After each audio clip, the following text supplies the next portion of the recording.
50,000 to 100,000. Ganito kalaki yung money. Ito yung sample natin na, ayan. Hi! Hello!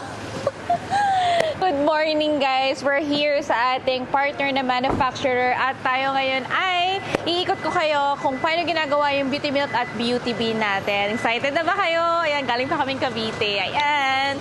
Abangan!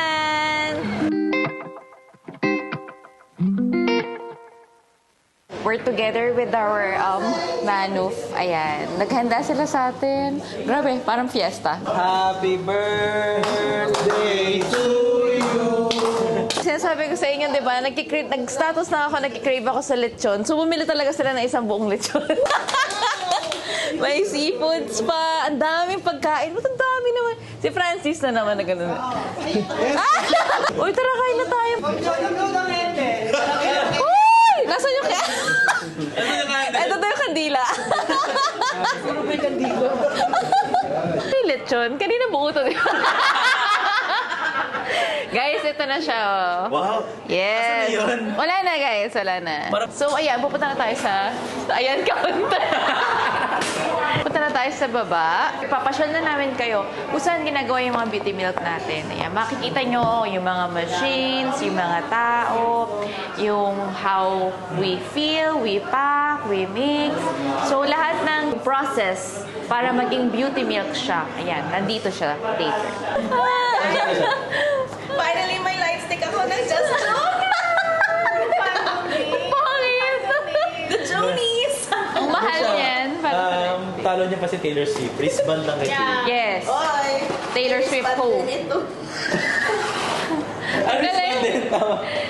Ano to? Bakit meron siyang ano? Three colors. Ah, okay. Diba? Ang social ng light stick ng mga Jonies. Parang ponies. Baho!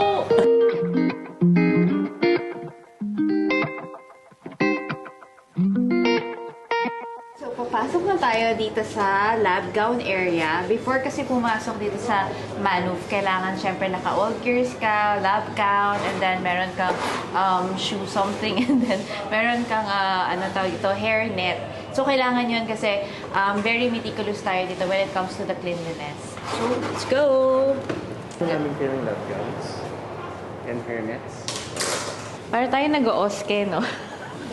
Parang yung sa school namin dati sa nursing. Ganito eh. Nag-ooske. Ito, have a seat na lang. O, diba? Guys, kailangan ganito. Dito pa lang, oh. Relax ka. Ay, thank you. Meron siyang, ano? Shoe cover. Yes. Yeah, this is the shoe cover. Sabi ko, shoe Vanessa. So, ayan. And then, of course, face mask. But before, ma'am, kailangan po natin tanggalin yung jewelries natin. Oh, tatanggalin yung jewelries. Okay. Ayun, guys. Kailangan, diba? Super strict talaga when it comes to the cleanliness. Kasi nga, we understand na what we're doing here is supplement and something that we intake. So, kailangan talaga yung mga SOP nila, susundin natin. Uy, nahulog. And earring. Okay, and face mask. And we're ready to go. Let's go.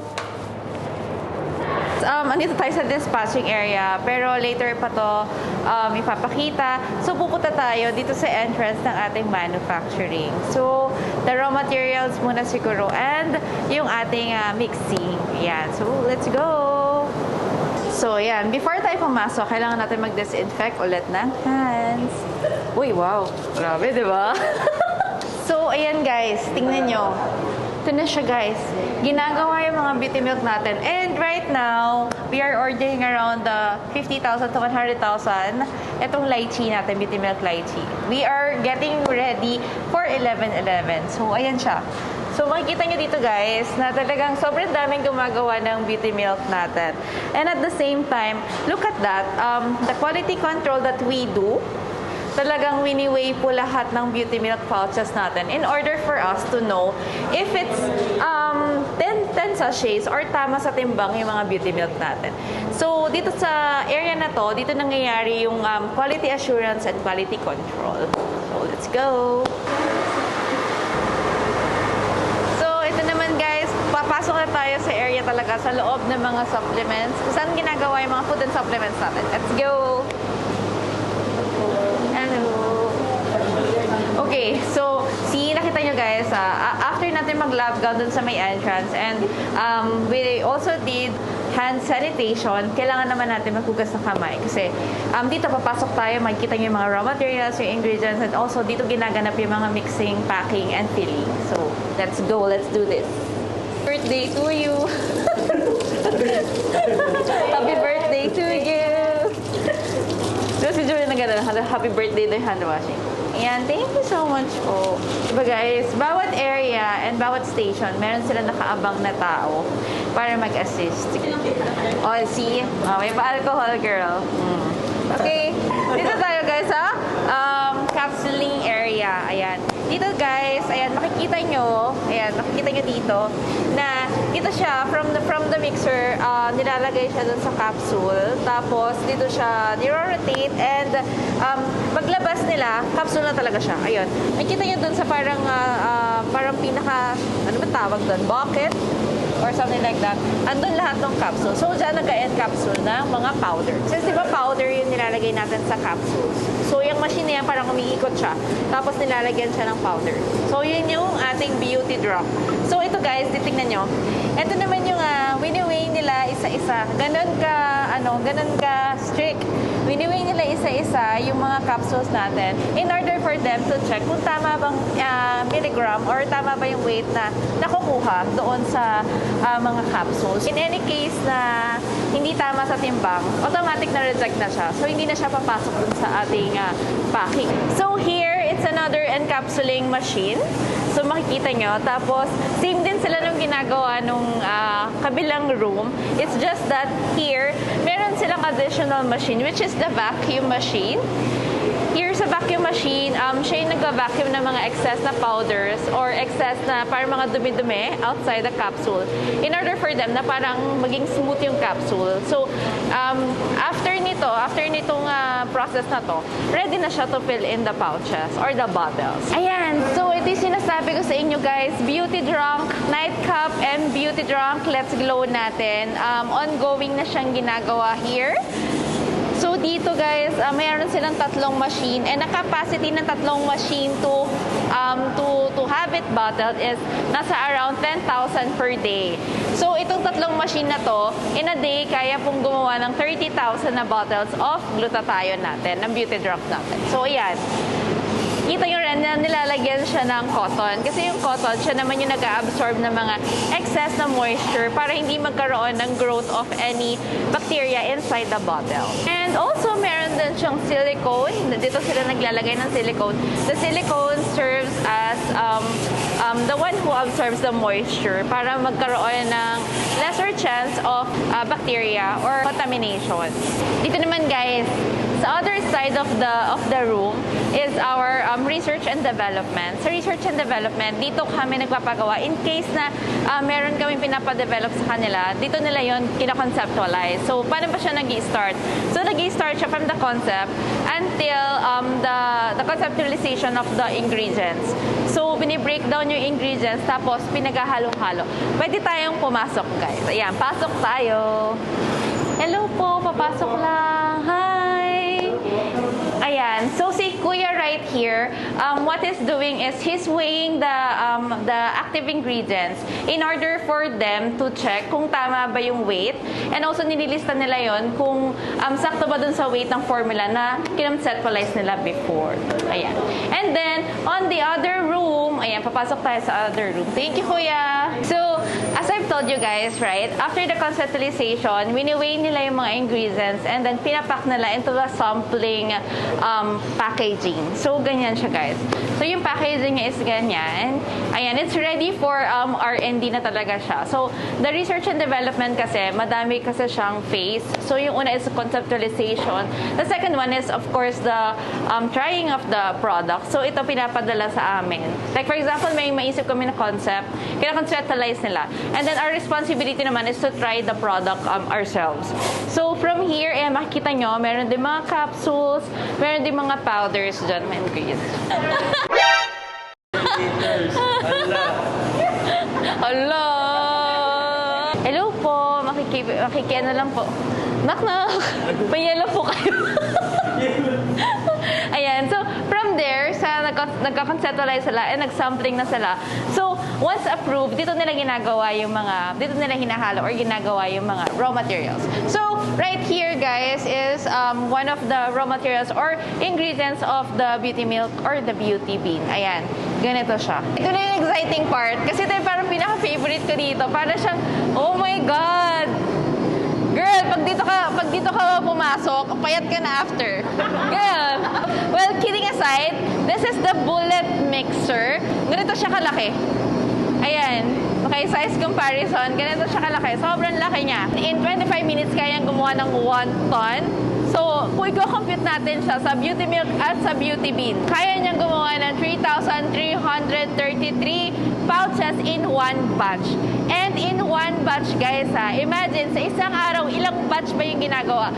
16 budget. So, it's 3,333 times 16 per day. So, ganyan siya kabilis. Kaya, guys, nakikita nyo, hindi kami nawawalan ng stocks dahil sobrang bilis ng machines natin. And, mind you, dalawang ganitong mixer, ganitong kalaking mixer, allotted for dear face. After ng mixing, ini-store sila sa mga color-coded na mga buckets. So, ano ba itong mga color-coded na buckets? Plastic buckets sila para to protect for the temperature. Kasi mga temperature sensitive yung mga powders natin. So, from here, ayan. From here, ayan. Hello! Ayan, guys. Makikita nyo dito na by batch, separated sila, and by variant, separated sila. So, like, for this one, ayan, so magkaibang batch to at magkaibang batch to. Ayan, magkakaiba sila ng color per batch para hindi sila nalilito. So, after nito, guys, doon na siya sa filling and sealing. Hello po! Hi! Ayan, guys. So, ito naman yung filling natin. Ito yung filling machines natin. So, in a day, ayan, sobrang dami nagagawa na, na beauty milk natin. So, what they're doing is the beauty milk Ichigo or beauty milk strawberry, which is one of our best sellers, by the way. Ayan, nag-order tayo na sobrang dami nito for 11/11 preparation. Nag-fill sila from here, and then going here, ayan, nandito yung sachets natin. Tapos, bumabagsak sila. Ayan, ready-made na sila. Alam niyo ba, guys, na meron lang naman tayong 16 machines na allotted for everyday use. Ganon kadami yung machines natin for beauty milk alone. After na filling, ano yung first stage para malaman nila kung tama bang weight yung nandun sa loob ng sachet. So, what they're doing here is they are listing down the weight for every sachet. Kung sakaling hindi tama sa timbang, automatic siya na-reject na siya, guys. Ito ginagawa ni ma'am. They make sure na tama yung timbang, nililista nila yung timbang, and then, lahat ng pasado sa quality control nila, sinasama na doon sa ating packing area na mga buckets. So, for this one, the machine is called the inkjet machine. Ayan, kung saan tayo nagpiprint dito ng mga CPR, tapos expiry date, and the manufacturing date. Para hindi kayo malilito kung ano ba talaga yung batch na iniinom ninyo. Ayan. Dumadaan dito sa machine na to. Ayan. Paglabas doon sa machine na to, sa other side, meron na siyang print. So, ganun kagaling. Amazing, right? Do this all day. Paano? Yeah. Yung may batch kami na walang ganyan, nakatulog ka. Hindi, chinecheck din naman dito ni Kuya, number 2. Si Kuya number 2, chinecheck niya ko, oy, baka may nakalimutan ka, ganun. Yes, ganun ang atake natin, B. Hindi po pwedeng ayan iniisa-isa nila yan. It's very important talaga na nakaprint yung CPR tsaka yung manuf and expiry date. Bakit? Kasi para malaman ng mga customers kung ano yung mga dates na kailangan nilang inumin yung ating mga beauty milk. And also, requirement yan ni FDA. Number 1 requirement. Okay, now we're heading to the packing area. Ito na yung pinaka-final stage. Talagang dito ako excited din kasi dahil i-deliver na sa akin. So, from here, nakakagawa sila ng 20,000 pouches per day. Ganun ang capacity nilang maggawa. Okay? So, let's go. So, you can see here na talagang ang dami nilang team to do the packing. So, imagine nyo guys, nilalagay na yung ating, after the quality control, quality assurance, nilalagay na finally yung ating mga pouches sa boxes natin. So, here is our mother box. ito yung mga sachets natin na ilalagay na sila doon sa loob ng pouch. So, as I've mentioned, meron siyang dalawang packing area. So, makikita nyo doon sa kabila, lychee naman yung ginagawa nila. So, ilan ba yung sachets natin per pouch? 10 sachets tayo per pouch. So, ito siya guys. So, makikita nyo kung paano siya ginagawa. Ang gagaling nila dito, ang bibilis ng kamay. Paano ba natin na-assure na 10 sachet talaga yung napapack nila per pouch? So, ito naman, dito naman nangyayari yung wini-weigh nila before i-seal yung ating mga beauty milk. Wini-weigh nila yung mga pouches natin. So, paano nila tinitimbang? There is this certain mg or grams. Ayan. Isa-isa po nila yan tinitimbang. So, kanina kung nakita nyo, isa-isa nilang tinitimbang yung sachet. Ngayon naman, isa-isa nilang tinitimbang yung ating mga pouches. In order for them to check kung komplete ba talaga yung sachets na nalagay ng ating mga packer. So, ayan. Mag-move siya going here. And this is the sealing process naman. The sealing process kasi, here kasi hindi pa siya nakaseal. So, naka-ziplock pa lang siya, pero hindi pa siya nakaseal. So, ito naman yung ating machine for sealing. After naman i-seal, ang ginagawa naman natin here, ayan, nilalagay na nila sa boxes. And then after ilagay sa boxes, wini-weigh pa nila per box. So para malaman natin kung nandun sa ideal weight yung ating mga boxes. So here, ayan, titimbangin na ni Kuya. Ayan, titimbangin na niya kung tamang weight ba yung ating nasa loob ng boxes. After nyan, lalagyan naman nila nito sticker. Yung sticker naman natin is the quality control, the assurance na talagang na-check natin lahat, yung weight, and also yung mga packaging, and lahat ng pouches sa loob ng box. Kasi sobrang ganda ng paglalagay sa box. Oh, perfect, no? No, perfect, no? Talaga sinusukat nila ng ruler yan, guys.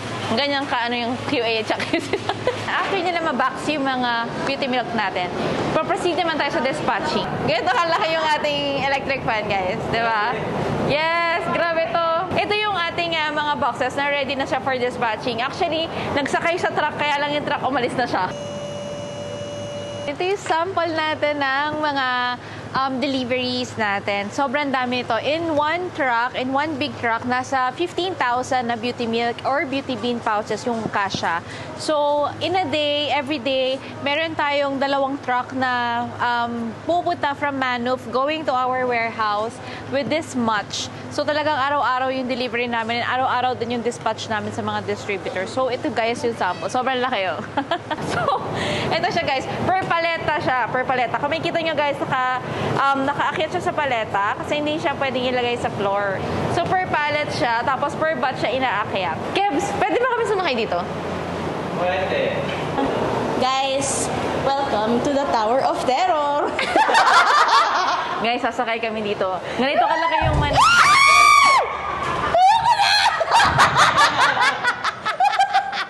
Bakit ano ingay? Kasi, look guys, look up there. O, di ba? Sabi ko sa'yo, Tower of Terror. Parang sa mga movies, nilalaglag kayo. Do you want to play a game? Umupo. Gawa niya dyan. Safety net. Yung wall.